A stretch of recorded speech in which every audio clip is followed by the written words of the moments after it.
तो मित्रों આપણે આગળ વધીએ અળસિયાની અંદર અંતસ્થ વિદ્યાની અંદર। હવે આપણે અંતસ્થ વિદ્યા સમજશું એટલે તમને ધીમે ધીમે જેને કહેવાય ખ્યાલ આવશે કે જે બાહ્યકાર વિદ્યાની અંદર જે તકલીફ પડતી અથવા તો બાહ્યકાર વિદ્યામાં ગોખવાનું હતું એવું લાગે, યાદ તો રાખવાનું જ છે, પણ આપણે અંતસ્થ વિદ્યા ભણશું ને એટલે તમને વધારે સમજાશે। ચાલો, તો સૌપ્રથમ આપણે સમજવાનું છે અળસિયાની અંદર ચામડી વિશે। જો પહેલાં તો હું અળસિયું દોરું।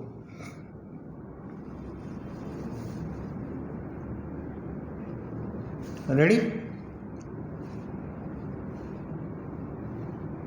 चलो, आ पहलो खंड, बीजो खंड, तीजो खंड, चौथो खंड, पांचमो खंड।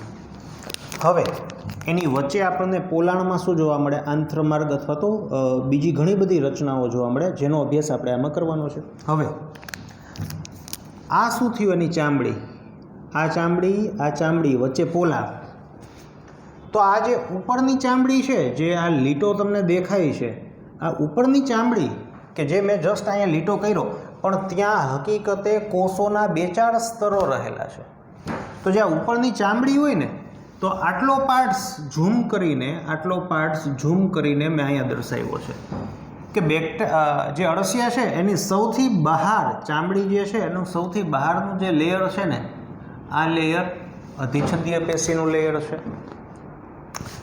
रेडी? सौथी बहारनुं लेयर पातळुं एक कोषीय क्यूटिकल वडे आवृत होय छे। समजावुं हवे आनो मीनिंग शुं? तो कि मित्रों आ जे कोष होय ने, कोष एना द्वारा एक श्लेष्म अथवा चीकाशयुक्त पदार्थनो स्त्राव थाय। आपणी चामड़ी होय ने तो एमांय आपणे नथी कहेता ऑइली फेस छे आपणो, तो एनुं मीनिंग शुं के आपणा कोषो द्वारा आवो चीकाशयुक्त पदार्थ द्रव्यनो स्त्राव थाय। तो आ जे द्रव्य होय ने, आ द्रव्य उपरनुं द्रव्य केवुं चीकाशयुक्त, एने क्यूटिकल कहेवाय। रेडी? तो सौथी बहारनी चामड़ी सहेज भीनी क्यूटिकल द्वारा आवृत एक कोषीय अधिछदीय पेशीना कोषो जोवा मळे। रेडी? पछी एनी नीचे आपणने अधि एटले नी एटले नीचे, चर्म चामड़ी नीचेनी चामड़ी अधिचर्मनुं लेयर जोवा मळे। आ अधिचर्मना लेयरनी अंदर आपणने सामान्य रीते स्तंभीय अधिछदीय प्रकारना कोष जोवा मळे। मैं भले एवा दोयरा नथी, प्लस अमुक स्त्रावी कोषो जोवा मळे जे आवा द्रव्योनो स्त्राव करे। चामड़ीथी नीचे जाए तो आपणने वर्तुળી અને આયામ એમ બંને પ્રકારના સ્નાયુઓ જોવા મળે। ચાલો સમજીએ વર્તુળી અને આયામ સ્નાયુઓ એટલે શું। જો આ અળસિયું હું દોરું ને, આ અળસિયું, તો એની દિવાલમાં આયામ સ્નાયુ એટલે શું કે એ સીધા આમ પથરાયેલા હોય। આ આયામ સ્નાયુ।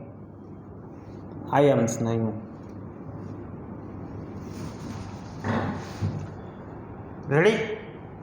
सपोज के मैं आडछेद लीधो होय तो आयाम स्नायु है कि जे आम सीधा हाइला जाए छे, एनो छेद ले एटले ई मने आम टपका जेवा देखाय, आम तो आ टपका जेवा आयाम स्नायु। वर्तुળી स्नायु होय ने एम फरते गोठवायेला होय, एटले हूँ 3D में आम दौरी न सकूँ, आम तमे समजी जाओ। एनी दीवालमां आवी रीते वर्तुळाकारे गोठवायेला होय, आ वर्तुળી स्नायु। मित्रों वर्तुળી स्नायु आम बंगड़ी माफक गोળ गोળ गोठवायेला होय એટલે એનું સંકોચન થાય ને એટલે અળસિયું છે ને એનો ડાયામીટર છે ને એમાં ચેન્જીસ થાય। જ્યારે આયામ સ્નાયુઓનું સંકોચન થાય ને એટલે એની લંબાઈમાં ફેરફાર થાય। આવા જ સેમ ટુ સેમ આવા જ પ્રકારની સ્નાયુઓની ગોઠવણી મનુષ્યની અંદર આંત્રમાર્ગમાં પણ આપણે ભણીશું જોવા મળે। તો વર્તુળી એટલે રિંગ લાઇક આમ સ્ટ્રક્ચર, રિંગ સ્વરૂપે સ્નાયુઓનું ગોઠવણી કે જેનું સંકોચન થતાં એના ડાયામીટરમાં ફેરફાર થાય। જ્યારે આયામ સ્નાયુ આમ ઊભા પટ્ટા એનું સંકોચન થાય એટલે आ अळसिયું છે એની લંબાઈમાં ફેરફાર થાય। અને આ બંને સ્નાયુઓ જે છે ને એની મૂવમેન્ટ દ્વારા જ અળસિયું જે છે એ જમીનની અંદર કે કોઈ સ્થાને આગળ વધી શકે। બરાબર? પછી ત્યારબાદ દેહકોષ્ઠી અધિછદ એટલે કે આ છે ને એ સૌથી ઉપરનું, આ છે નીચેનું દેહકોષ્ઠ એટલે ખાડો, એનું અસ્તર અધિછદ એટલે સૌથી નીચેની લેયર લાઇનમાં આ જોવા મળે। પછી અહીંયા પોલાણ એટલે કે આ બધું પોલાણ, આ પોલાણ। तो आ है अळसियानी चामड़ी, सौथी उपरनी बाजुए सौथी नीचेनी बाजुए अधिछदीय पेशी, आ पण अधिछदीय पेशी है। वच्चे आयाम अने वर्तुળી एम बने प्रकारना स्नायुओ जोवा मळे छे। आ स्नायुनुं मूवमेंट, आ स्नायुनी गतिविधि थकी अळसिયું જે છે તે પ્રચલન કરી શકે। ખાસ તમારે નોંધવું શું કે વર્તુળી સ્નાયુ હોય ને, વર્તુળી સ્નાયુ એની મૂવમેન્ટ થાય એટલે શું થાય, એનો જે ડાયામીટર છે, એનો જે વ્યાસ છે એમાં ફેરફાર થાય, અને આયમ સ્નાયુ છે એમાં સંકોચન થવાથી એની લંબાઈમાં ફેરફાર થાય, લંબાઈમાં ફેરફાર. ચાલો આપણે આગળ વધીએ. તો બહુ સિમ્પલ હતું, કંઈ વધારે ડિટેલમાં માહિતી આપણને નથી આપેલી, આટલી માહિતી છે ચામડી વિશે.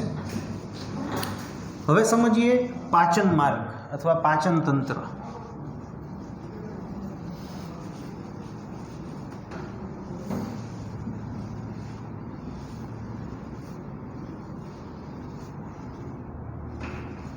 ચાલો, પાચન તંત્ર.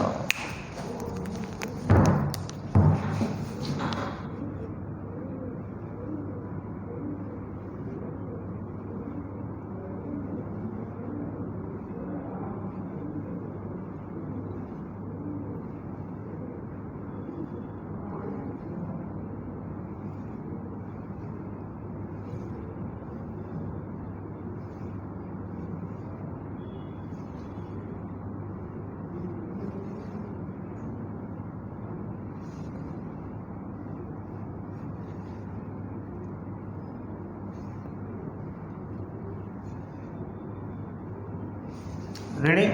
ચાલો, આ અળસિયું એનું છે, આ એનો પહેલો ખંડ થાય, આ બીજો ખંડ, આ ત્રીજો, ચોથો, 5, 6, 7, 8, 9,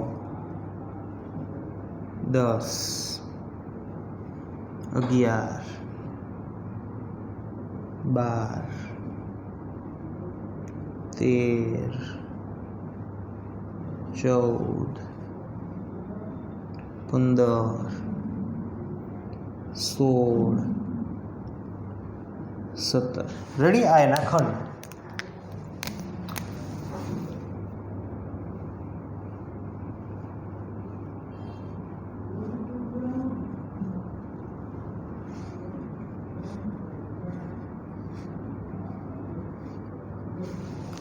રેડી? ચાલો, બહુ સિમ્પલ છે પાચન તંત્ર, ખાલી 2-4 વસ્તુ યાદ રહીને એટલે હાલ. શું? જો તો પાચન તંત્ર જે છે, પ્રથમ ખંડથી અંતિમ ખંડ આપણને ખ્યાલ છે કે 100 થી 120 જેટલા ખંડો સામાન્ય રીતે જોવા મળે. રેડી? હવે જો મુખ છે ને, પ્રથમ 3 ખંડ હોય ને એને મુખ કહેવાય. પ્રથમ 3 ખંડને મુખ કહેવાય.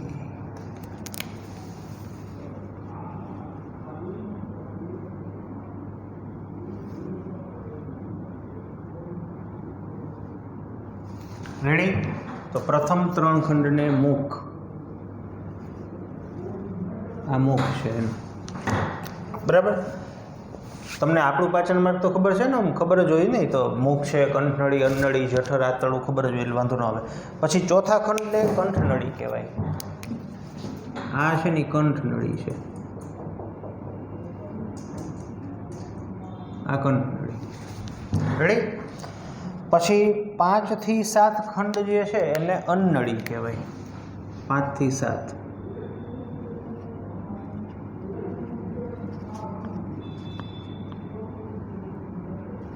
આ અન્નળી. રેડી? પછી 8 થી 9 ખંડ એટલે એકમાં આપણને પેસણી નામની રચના જોવા મળે. જોઈએ શું છે પેસણી.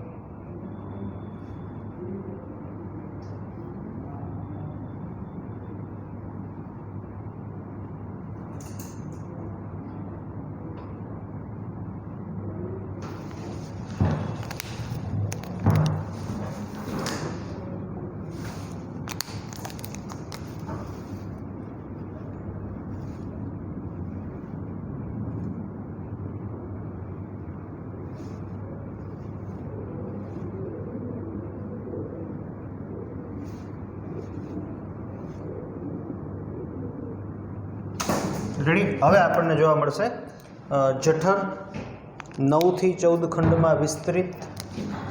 9 થી 14 અહીંયા સુધી.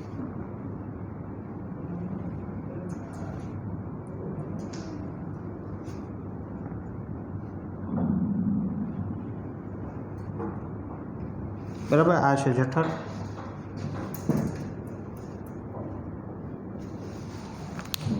અને પછી 15થી લઈને છેક સુધી જેને કહેવાય આંતરડું જોવા મળે. આંતરડું જોવા મળે. પણ મિત્રો એમાંય કંઈક ટ્વિસ્ટ છે. ચાલો એ ટ્વિસ્ટ ભણતા પહેલાં થોડુંક આ ભણી લઈએ. જો જે પેસણી હોય ને, પેસણી એક નવું છે, તમને નહીં ખ્યાલ આવે. પેસણીમાં આ જે છે ને એ સ્નાયુઓ છે, ભારેખમ જોરદાર સ્નાયુઓ કે જે ચાળણી જેવી રચના કરે. અને મિત્રો આનું કામ શું ખબર તમને? ખોરાકને દળે. ખોરાકને દળે, માટીના કણ અથવા જે ખોરાક એને ખાધો હોય ને એના દળે. કઈ રીતે? તો કે અહીંયા વચ્ચે આ ખોરાકનો કણ આવે ને એટલે આ બે સ્નાયુ વચ્ચે આ કણ આવે એટલે સ્નાયુનું પછી સંકોચન થઈને બે એને પીલી નાખે. આને દાંત ન હોય. આપણે કેમ દાંત હોય કે જે ખોરાકના જે કણ છે એને તોડે કે પીલે, ભૂકો કરે, એવું આ લોકોની અંદર મીન્સ કે અળસિયામાં દાંત નથી. એનામાં આ કાર્ય દાંત જેવું કાર્ય પેસણી દ્વારા થાય. પેસણીની અંદર આવી રીતે સ્નાયુઓ હોય ને એની વચ્ચે જેને કહેવાય ખોરાક આવે પછી સ્નાયુનું સંકોચન થાય એટલે પીલાઈ જાય. આવી રીતની રચના હોય. રેડી? ચાલો હવે જઠરની એક વાત કરી દઈએ. શું કહે છે કવિ આગળ? આ નવું છે તમારા માટે. જઠર હોય ને, જઠર, એમાં કેલ્સીફેરસ ગ્રંથિ આવેલી હોય અને એમાંથી થતો રસાયણનો જે સ્ત્રાવ હોય ને એ હ્યુમસનું તટસ્થીકરણ કરે. આ મારે સમજાવવું છે. હ્યુમસનું તટસ્થીકરણ કરે એટલે શું? ચાલો હવે મિત્રો હું તમને એક વાત કહું. પહેલાં તો હ્યુમસ કોને કહેવાય ને એ કહું. હ્યુમસ એટલે શું ખબર? હ્યુમસ એટલે માટીના કણ પ્લસ કાર્બનિક દ્રવ્ય. મિત્રો ખેતરની જે માટી હોય ને એ કાળી માટી હોય અને ઢેફાવાળી હોય. એ જે કાળી માટી હોય ને એ હકીકતે તમને થોડુંક 10માં 9માં 8માં આવતું જ હોય કે વનસ્પતિઓ છે કે પ્રાણીઓ છે એનું મૃત્યુ થઈ જાય ને પછી એના જે અંગ હોય ને એનું વિઘટન થાય. અને વિઘટન થઈને એના જે ધારો કે પાંદડા હોય તો કોષો કે કોઈ પ્રાણી છે એના કોષોનું વિઘટન થઈને જે દ્રવ્ય હોય ને એ જમીનમાં ભળે. તો વનસ્પતિ, મૃત વનસ્પતિ કે પ્રાણી એ મૃત્યુ પામ્યા બાદ એના જે કોષો છે એમાં રહેલું જે કાર્બનિક દ્રવ્ય છે ને એ જમીનમાં માટી સાથે જોડાઈ જાય. અને કાર્બનિક દ્રવ્ય મીન્સ કે મૃત વનસ્પતિ અને પ્રાણીના વિઘટનથી બનતું કાર્બનિક દ્રવ્ય અને માટી બે સંયુક્ત રીતે જોડાય અને એવી જે રચના હોય ને એને હ્યુમસ કહેવાય. હવે હું તમને હાચન હ્યુમસ હાથમાં દઉં ને એટલે તમને તો એમ જ લાગે કે માટીનો ઢેફો દીધો. કારણ કે માટીના ઢેફા જે હોય ને, હ્યુમસ એટલે માટી જ થાય પણ કેવી? વિથ કાર્બનિક દ્રવ્ય. તો એ કંઈ દેખાય નહીં, એમાં કંઈ લાલ લાઇટ ન થાય કે કાર્બનિક દ્રવ્ય છે. એટલે તમે ખેતરની જે કાળી પરફેક્ટ માટી જોતા હોય ને એ હકીકતે હ્યુમસ કહેવાય. આપણે ચેપ્ટર નંબર 14 ધોરણ 12ની અંદર બહુ ડિટેલમાં અભ્યાસ કરવાનો છે. હવે થાય શું? મારે તમને દેશી ભાષામાં સમજાવવું છે કે હ્યુમસનું તટસ્થીકરણ એટલે શું. તો કે દેશી ભાષામાં તમને કહું તો આ જે માટી હોય ને, માટી, આ માટી અળસિયાની અંદર જાય એટલે આ ગ્રંથિ દ્વારા જે સ્ત્રાવ થાય ને એની હાજરીમાં માટીના કણ પ્લસ કાર્બનિક દ્રવ્ય હોય ને, કાર્બનિક દ્રવ્ય એ છૂટું પડી જાય. શું પડે? છૂટું. એટલે આનું જે અળસિયાનું જે મળ હોય ને, જો જઠરમાં અહીંયા જે ખોરાક હોય એમાં માટી હોય તો એમાં માટીના કણ અને કાર્બનિક દ્રવ્ય છૂટું પડી જાય. પછી આવું જે મળ બહાર નીકળે એ જમીનમાં ઉમેરાય. એટલે કે આના મળની અંદર છૂટું પડેલું કાર્બનિક દ્રવ્ય હોય. હ્યુમસ એટલે આ કાર્બનિક દ્રવ્ય આની સાથે જોડાયેલું હોય. તો આ છૂટું પડેલું કાર્બનિક દ્રવ્ય આના મળ દ્વારા બહાર નીકળે તો આ કાર્બનિક દ્રવ્ય જમીનની અંદર વનસ્પતિઓના પોષણ માટે અવેલેબલ થાય. તો કે આમાં હજી આગળ બધું ડિટેલમાં આવે પણ એની ચર્ચા નથી કરતો, સીધું જ હું તમને કહી દઉં. તો આ બાબતે હકીકતે અળસિયા છે ને ખેડૂતના મિત્રો છે કે માટીની અંદર રહેલા જે પોષક તત્વો કે જે માટીના કણ સાથે ચોંટેલા છે, આવી માટી અળસિયા ખાય ને મિત્રો તો આ જે દ્રવ્યો, જે જરૂરી દ્રવ્યો છે છૂટા પડી જાય. એટલે એના મળમાંથી આ દ્રવ્યો, આ મળમાંથી જે દ્રવ્ય બહાર નીકળે એમાં આ બે છૂટું પડી ગયેલું હોય અને આ વસ્તુ પછી વનસ્પતિને કામ લાગે. રેડી? ચાલો આગળ. પછી શું કહે છે કે 15થી છેક સુધી આંતરડું જોવા મળે. રેડી? ચાલો આગળ. 26મા ખંડમાં અધાંત્ર જોવા મળે. સમજીએ આપણે. પાછું અહીંયા હું દોરું છું.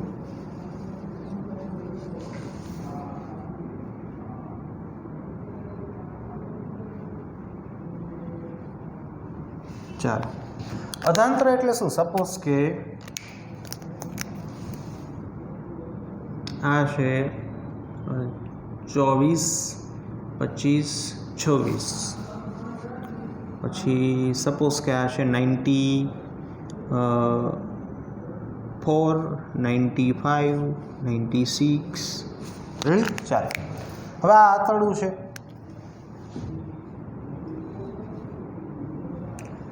જે 26મો ખંડ છે ને એ આપણને કંઈક આંતરડામાં વિશેષ રચનાઓ જોવા મળે, જેને આપણે અધાંત્ર તરીકે ઓળખીએ છીએ. આને અધાંત્ર કહેવાય. અધાંત્રનું કાર્ય શું? તો કે પાચક ઉત્સેચકનો સ્ત્રાવ કરવો. અધાંત્ર સામાન્ય રીતે પાચક ઉત્સેચકનો સ્ત્રાવ કરે. હવે 26 થી 95 ખંડ સુધીનું જે આંતરડું છે ને, 26 થી 95 ખંડ સુધીનું જે આંતરડું છે ને, હવે આ જે આંતરડું છે ને એનો હું છેદ લઉં.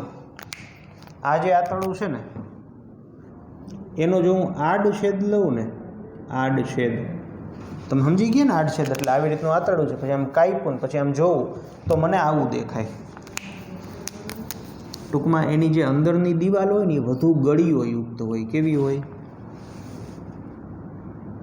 જો આ ગળીઓ યુક્ત.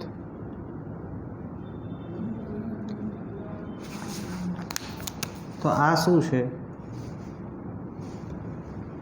ગળીઓ યુક્ત અંદરની દિવાલ. આવી ગળીઓ શું કામ થાય? તો કે શોષણ સપાટીમાં વધારો થાય. તમને ખ્યાલ જ છે કે આવી સપાટી હોય એના કરતાં આવી સપાટી હોય તો ઝાઝુ ખોરાકનું શોષણ થાય ને. તમે સમજી શકો ને? આવી સીધી સપાટી હોય તો અહીંયા ધારો કે ખોરાકના કેટલા કણ હમાણા? તો કે 1, 2, 3, 4, 5, 6, 7. આવી સપાટી હોય તો 1, 2, 3, 4, 5, 6, 7, 8. સમજાય? આટલું ને આટલી વસ્તુ કે જેને હું આવી રીતે ફેરવી દઉં તો તમે જોઈ શકો કે આના કરતાં ઝાઝા હમાય તો ઝાઝા અણુનું શોષણ થાય ને. એટલે શોષણ સપાટીમાં વધારો થાય. તો આ જે પ્રવર્ધ હોય ને, પ્રવર્ધ, આ જે આમ ઉપસી ગયા ને પ્રવર્ધ, એને ભીતિભંજ કહેવાય. શું કહેવાય? ભીતિભંજ. ભીતિભંજ. રેડી? તો અહીંયા અંદરની બાજુએ આપણને આવી રીતના પ્રવર્ધ જોવા મળે. સમજાણું? કાંઈ છે ને, બહુ સિમ્પલ છે. ચાલો, રેડી? ભીતિભંજ કહેવાય. કોને ભીતિભંજ કહેવાય મેં તમને સમજાવ્યું. જે શોષણ સપાટીમાં વધારે. એટલે મિત્રો તમને કહી દઉં, 15 થી છેક સુધી આંતરડું, 15 થી છેક સુધી આંતરડું. પણ 26 થી 95 સુધીનો જે ખંડ છે ને આંતરડાનો, એમાં આપણને આવી ગળીઓ જોવા મળે. એટલે શું હું એવું કહી શકું કે આંતરડું હોય, આંતરડું એ 3 ભાગમાં વિભાજિત થાય? એકને કહેવાય ભીતિભંજ વિસ્તાર.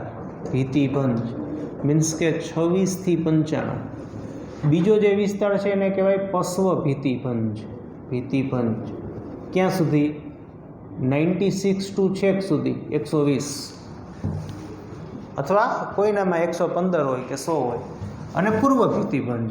પૂર્વ ભીતિભંજ એ ક્યાંથી ચાલુ થાય? તો કે 15 થી ચાલુ થાય, 15 થી 25 સુધી. રેડી? તો કાંઈ છે નહીં, ખાલી તમને આટલું યાદ રહીએ ને, આ મહત્વનું છે કે મુખ 1 થી 3માં, કંઠનળી 4માં, અન્નળી 5 થી 7માં, સ્નાયુ પેશણી 8 થી 9માં. પેશણીનું કામ શું? જઠર છે આ. જઠર દ્વારા કેલ્સિફેરસ ગ્રંથિનો સ્ત્રાવ, જે હ્યુમસનું તટસ્થીકરણ કરે, એનો દેશી મિનિંગ મેં તમને સમજાવ્યો. તેથી અળસિયા ખેડૂતના મિત્ર છે આ આંતરડું 15 થી અંત સુધી. પરંતુ આંતરડાની અંદર 26મા ખંડમાં અધાંત્ર જોવા મળે, જે પાચક ઉત્સેચકનો સ્ત્રાવ કરે, અને આંતરડાની અંદર 26 થી 95 સુધી ભીતિપંજ જોવા મળે. એટલે કે અંદરની આવી ગળીઓ ઉપસેલી હોય, જે શોષણ સપાટીમાં વધારો કરે. અને તેથી આંતરડું છે 3 ભાગમાં વિભાજિત થાય. સૌથી છેલ્લે આપણને મળદ્વાર જોવા મળે. એ તો આપણે ખ્યાલ જોઈએ. વાર્તા પૂરી, બસ પૂરું. આટલું છે.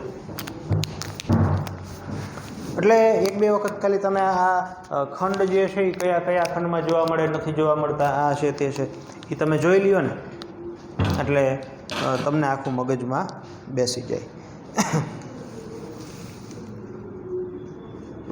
રેડી? પછી શું હોય જો,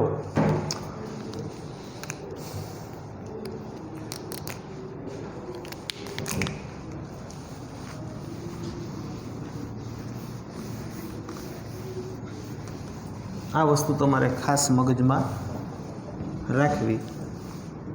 કઈ હું કહું તમને,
ચાલો આટલી ખબર છે. હવે અળસિયાના મળમાં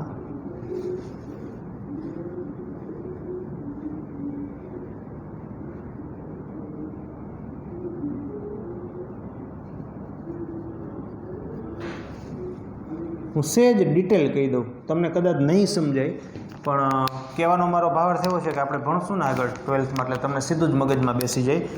રેડી? હવે શું થાય ખબર છે? હકીકતે જે આ કાર્બનિક દ્રવ્ય હોય ને એનો વનસ્પતિ સીધો જ ઉપયોગ ન કરી શકે. હવે આવું થાય, જમીનમાં રહેલું આ કાર્બનિક દ્રવ્ય છે. તમને એ તો ખબર છે ને આ કાર્બનિક દ્રવ્ય આવ્યું ક્યાંથી? તો કે વનસ્પતિઓ કે પ્રાણીઓ મૃત્યુ પામે. આપણે તમને ખ્યાલ જ હોય, કોઈ પ્રાણી મૃત્યુ પામે તો તમે થોડાક દિવસ પછી જો ને તો હાડકાં વહીતા હોય, બાકી કાંઈ ન હોતું હોય. તો બાકી ગયું ક્યાં? તો કે બાકીનો જે દેહ છે, જે કોષ છે, દ્રવ્ય છે, તે બેક્ટેરિયા અથવા તો એવી ફૂગ, તમે એનો અભ્યાસ કરશો જેને વિઘટક બેક્ટેરિયા અથવા ફૂગ કહેવાય, એના દ્વારા એનું વિઘટન થઈ ગયું હોય દ્રવ્યનું. અને એ જે કોષના દ્રવ્યો મીન્સ કે લિપિડ, પ્રોટીન, કાર્બોદિત જે કોષમાં જોવા મળે, આ બધા દ્રવ્યો જમીનમાં ભળી જાય. જમીનમાં ભળીને માટી સાથે જોડાઈ જાય અને હ્યુમસનું નિર્માણ કરે. એટલે આ કાર્બનિક દ્રવ્ય છે ને જમીનમાં માટી સાથે ચોંટીને સંચિત થઈ જાય. હવે અળસિયું આને ખાય છે, કાર્બનિક દ્રવ્ય જમીનમાં ઉમેરાય છે. હવે આ કાર્બનિક દ્રવ્ય સીધો જ વનસ્પતિ ઉપયોગ ન કરે, એનું આ થાય, જમીનમાં રહેલું આ કાર્બનિક દ્રવ્ય પુનઃ વિઘટક બેક્ટેરિયા દ્વારા વિઘટિત થઈને અકાર્બનિક દ્રવ્યમાં પરિણમે. સપોઝ કે આપણે ચર્ચા કરીએ તો કોષરસ પટલ હોય, કોષની કોષરસ પટલ જે છે, તો આ કોષરસ પટલ ફોસ્ફોલિપિડની બનેલી છે. ફોસ્ફોલિપિડ એટલે કે એની અંદર તમે જો તત્વોની ચર્ચા કરો ને તો લિપિડ છે, કાર્બનિક એટલે કાર્બન છે, હાઇડ્રોજન છે, ઓક્સિજન છે, ફોસ્ફો એટલે ફોસ્ફરસ છે. તો આ ફોસ્ફોલિપિડ કાર્બનિક દ્રવ્યનું બેક્ટેરિયા દ્વારા વિઘટન થાય ને એટલે શું મુક્ત થાય? હકીકતે કાર્બન મુક્ત થાય, હાઇડ્રોજન, ઓક્સિજન અને ફોસ્ફરસ, જેમાં શક્ય છે કે આ બધા હવામાં ઉડી જાય. ફોસ્ફરસ છે એ પાછું જમીનમાં સંચિત થઈ જાય, પાછો આ ફોસ્ફરસ છે એ વનસ્પતિને મળે. એ રીતે સપોઝ કે કોષરસ પટલ સિવાયનું બીજું કોઈ ઘટક હોય કે જેની અંદર અન્ય ઘટકો નાઇટ્રોજન જોવા મળતા હોય, સોડિયમ, પોટેશિયમ વગેરે વગેરે, તો આવી રીતે કાર્બનિક દ્રવ્ય છે ને ફાઇનલી અકાર્બનિકમાં પરિણમે અને કોની મદદથી? વિઘટક બેક્ટેરિયાઓ, ફૂગ અથવા અન્ય વિઘટક સજીવો દ્વારા. અને આવી રીતે જેને કહેવાય જમીન છે એની અંદર પોષક દ્રવ્યનું પ્રમાણ વધે, જમીનની ફળદ્રુપતા વધે અને પાક જે છે એ વ્યવસ્થિત રીતે ઉગે. એટલે આથી કે તેથી અળસિયા ખેડૂતના સાચા મિત્ર છે. આપણને શું લાગતું? એ છે જ, એમાં ના નથી, પણ આપણને એમ હતું કે જમીનમાં ખોદે ને જમીનને પોચી બનાવે, બસ પૂરું. એ પણ એક બાબત છે, પણ મેઇન બાબત આ છે, મુખ્ય બાબત આ છે. તો આ વાત થઈ અળસિયાની અંદર પાચનતંત્રની. મળીએ મિત્રો આવતા લેક્ચરની અંદર.